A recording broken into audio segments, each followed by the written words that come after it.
So in the not too distant future, AI is born, ushering in a new age of industry and economic stability.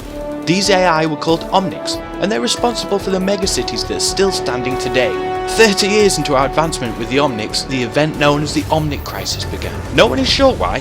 Some say they were sick of being slaves, living like second-class citizens in a world they helped create. The reach of the omnics was vast, having factories all over the world. They were able to start the rebellion almost overnight, hitting countries from the inside, forcing them to deal with this global crisis alone. The Russians were hit first and built giant mechs to fight the omnics, while the Americans started an enhanced soldier program, making soldiers capable of incredible feats. The Germans made crusader armor. After a while though, it became apparent no one could beat the omnics.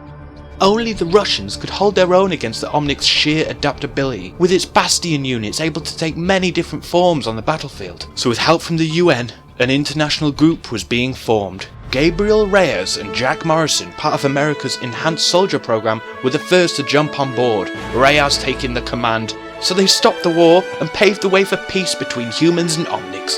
The omnics were gifted the Australian outback. The native people didn't like it, making the Australian Liberation Front sabotaging the omnics fusion cores, making the land unlivable, while other places worked, like Numbani, Africa, where omnics and humans coexist and live in peace. To the disdain of Reyes, Jack was promoted to Overwatch's first commander, as his love for the team and its members brought about a golden age. Overwatch was celebrated and beloved as the new superstars and went from strength to strength. As Overwatch grew in numbers, teams and relationships changed. Morrison was the leader, looking after his team and working together to solve the world's problem and maintain the peace. Reyes, mainly working alone, formed his own team within Overwatch, called Blackwatch, for more dangerous missions. The only two known members are Gabriel Reyes and Jesse McCree. And me. But there were definitely some people in the world who did not like to see Overwatch be so successful, the most notable faction being Talon. Little is known of Talon. They've always been a thorn in the side of Overwatch. It got so bad there was a team headed by Gerard Lacroix.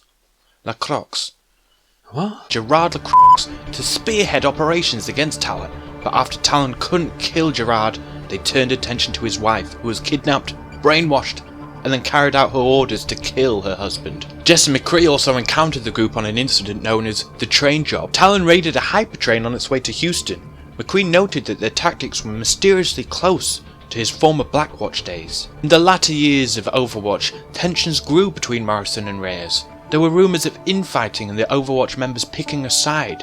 Meanwhile, Overwatch was undergoing serious investigation into negligence and corruption. Before the investigation could finish, an explosion at the Overwatch Swiss HQ took the lives of once friends Reyes and Morrison.